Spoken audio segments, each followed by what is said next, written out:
Audio book वाङ्मय 66 युग निर्माण योजना दर्शन स्वरूप व कार्यक्रम चैप्टर 1 पार्ट 11 उपासना भाव भरी हो।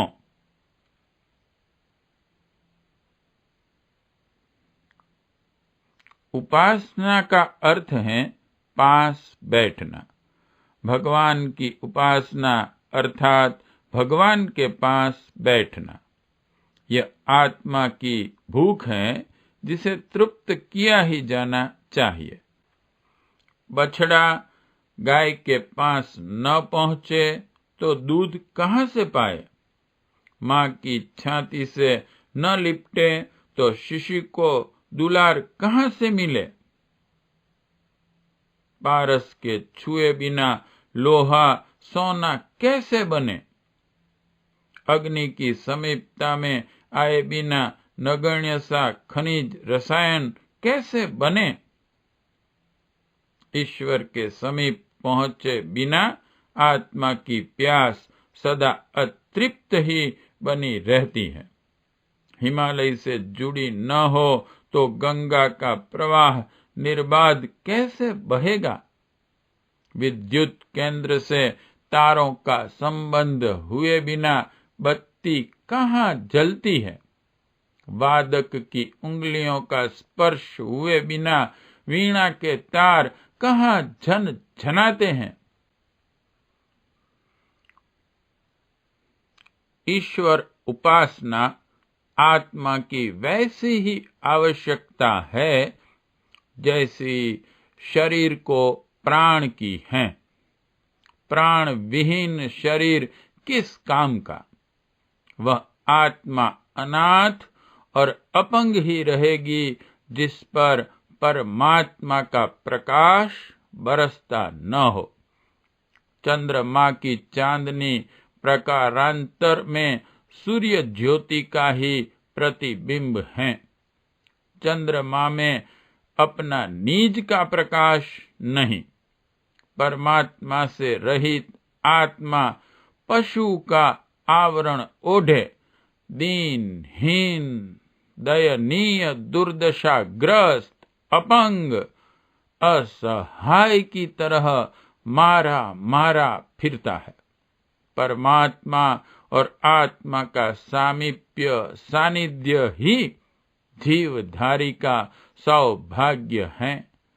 वियोग तो वैधव्य से भी गई गुजरी नीरस कर्कश स्थिति में डाले रहता है। यों भगवान समीपतम है। हमारे रोम रोम में सांस सांस में वही स्पंदित हो रहा है। पर दुर्भाग्य यह है कि हमने उसकी ओर से मुंह फेर लिया है। परमेश्वर पास है पर उसकी ओर से विमुख होते जा रहे हैं हम। समस्त अभावों और शोक संताप का यह एक ही कारण है। उपासना की प्रक्रिया आत्मा और परमात्मा को पास पास बैठने का अवसर देती है और जी खोलकर अपना हृदय उंडेल कर परस्पर अपनी अंतरंग वार्ता करने का आधार बनाती है। यही है उपासना का प्रयोजन। कई लोग पूजा का कर्म कांड तो पूरा कर लेते हैं पर उसके साथ जिस भक्ति भावना का समावेश होना चाहिए उसका कहीं दर्शन भी नहीं होता। ऐसे क्रिया कृत्य को पूजा भर कह सकते हैं, उपासना नहीं। उपासना की छाया है पूजा। पूजा के बिना भी उपासना हो सकती है पर उपासना रहित पूजा तो मात्र क्रिया कृत्य बनकर दैनिक अभ्यास क्रम बनाए रहने की परिपाटी मात्र गतिशील रखती हैं। उससे कुछ आत्मिक प्रयोजन सिद्ध नहीं होता। यही कारण है कि भाव रहित क्रिया कृत्य मात्र करते रहने वाले लोग पुजारी मात्र रह जाते हैं। भक्ति तो भावना के साथ जुड़ी रहती है। जहां गहरी भावना नहीं, वहां भक्ति कैसी? भक्ति रहित उपासना तो ऐसी है जैसे प्राण रहित शरीर।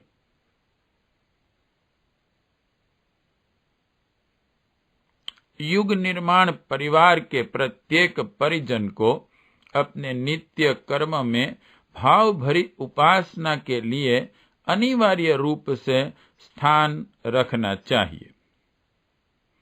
भगवान के सामने उपस्थिति अनुभव करने के लिए उनका एक प्रतीक बहुत सहायक होता है। गायत्री मंत्र का या गायत्री माता का चित्र स्थापित करना चाहिए। शक्ति और शांति के प्रतीक अग्नि तथा जल को उस उपासना में साक्षी बनाना चाहिए। अग्नि शक्ति की प्रतीक है।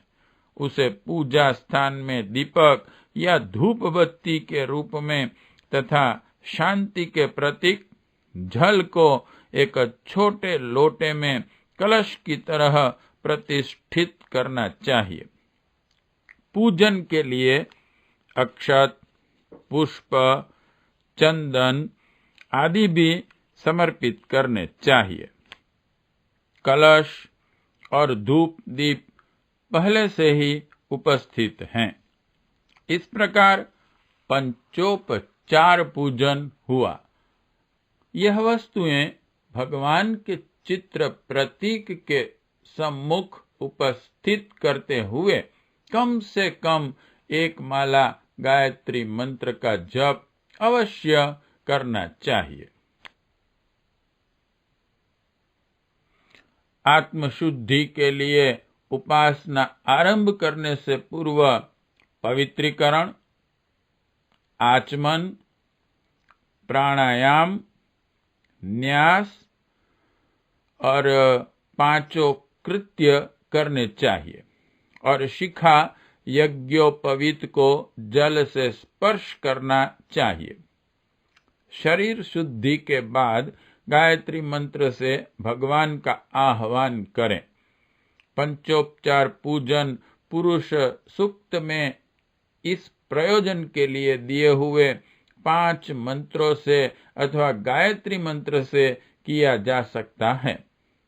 इसके बाद एक बार गायत्री मंत्र से अथवा स्तुता मया वरदा वेद माता प्रचोदयन्ताम पावमानी द्विजानाम आयुः प्राणम प्रजाम पशुम कीर्तिम द्रविणम ब्रह्म वर्चसम मह्यम दत्वा व्रजत ब्रह्म लोकम मंत्र से आह्वान और पूजा समाप्त होने के बाद गायत्री मंत्र से ही विसर्जन कर देना चाहिए।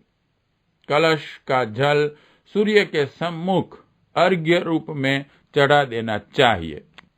यह द्वैत की अद्वैत में परिणति की समर्पण विद्या है।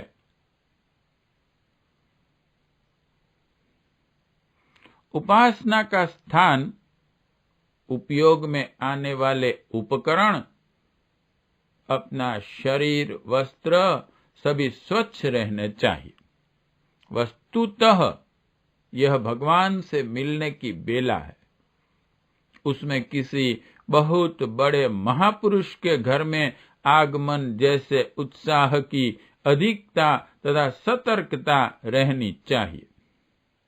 जो कुछ भी पूजन में प्रयुक्त हो उत्कृष्ट हो, वैसी ही उत्साह और भाव भरी मनोभूमि उस समय रहनी चाहिए। भौतिक दृष्टि से इस पुनीत अवसर को आत्मा परमात्मा की मिलन वेला को संसार का सर्वोत्कृष्ट भाव भरा मिलन कहकर ही अनुभव करना चाहिए। बिछुड़े हुए माता पुत्र अथवा पति पत्नी जब लंबे बिछोह के बाद मिलते हैं तब उनकी जो व्याकुल मनःस्थिति होती है वैसी ही उपासक की बन सके, इसका पूरा पूरा प्रयत्न करना चाहिए। इस भाव गरिमा के अनुरूप ही उपासना का ऊंचा नीचा स्तर माना जाता है। इस समय ध्यान एकाग्र करने की आवश्यकता नहीं है। एकाग्रता की योग साधनाएं अलग हैं।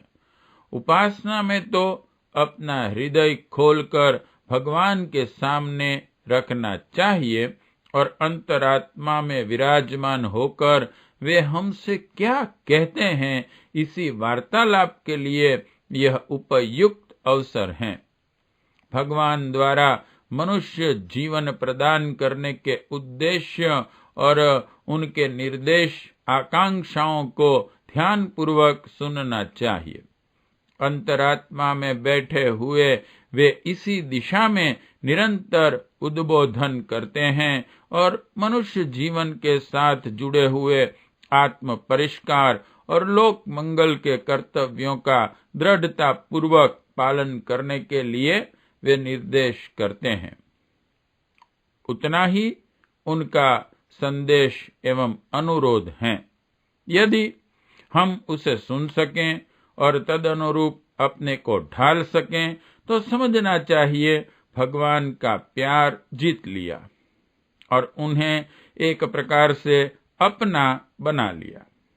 यदि इस संदर्भ में उपेक्षा बरती गई तो समझना चाहिए कि जब तब की मूल भावना से भी अपना परिचय नहीं हो पाया। ऐसी दशा में वह पूजा एक कर्मकांड मात्र ही रहेगी। उसमें आत्मा का कोई बल संबल न मिलेगा। भगवान की बात सुननी चाहिए और अपनी कहनी चाहिए। अब तक की भूलों को सच्चे मन से स्वीकार करना, उन पर पछताना और भविष्य में प्रायश्चित स्वरूप पिछली भूलों की क्षतिपूर्ति करना, भावी जीवन को उत्कृष्टतम बनाने के लिए आत्म विवेचन करना और उसके लिए बल और साहस मांगना, यही पूजा के अवसर पर किया जाने वाला आत्म विवेचन है। भौतिक लाभों की प्राप्ति, कठिनाइयों की निवृत्ति के लिए भगवान से कुछ कहना अपना ओछापन प्रकट करना है। यह अपने पुरुषार्थ भरी भुजाओं से संतुलित मस्तिष्क से मांगने की चीजें हैं। यह पारस और कल्प वृक्ष हमारे पास हैं।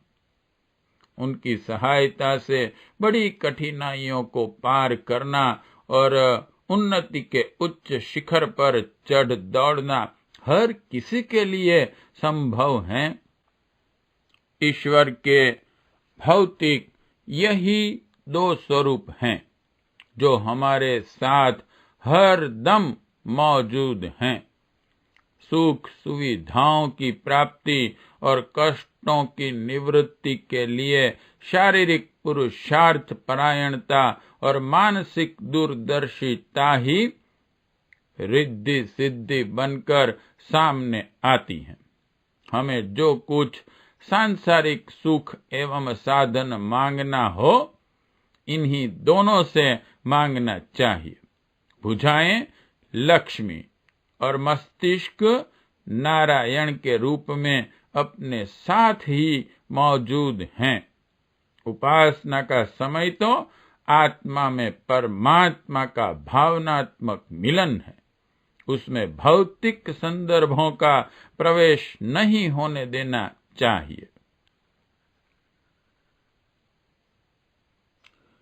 यह भाव भरी उपासना जितनी देर अवकाश हो और मन लगे उतनी ही करनी चाहिए।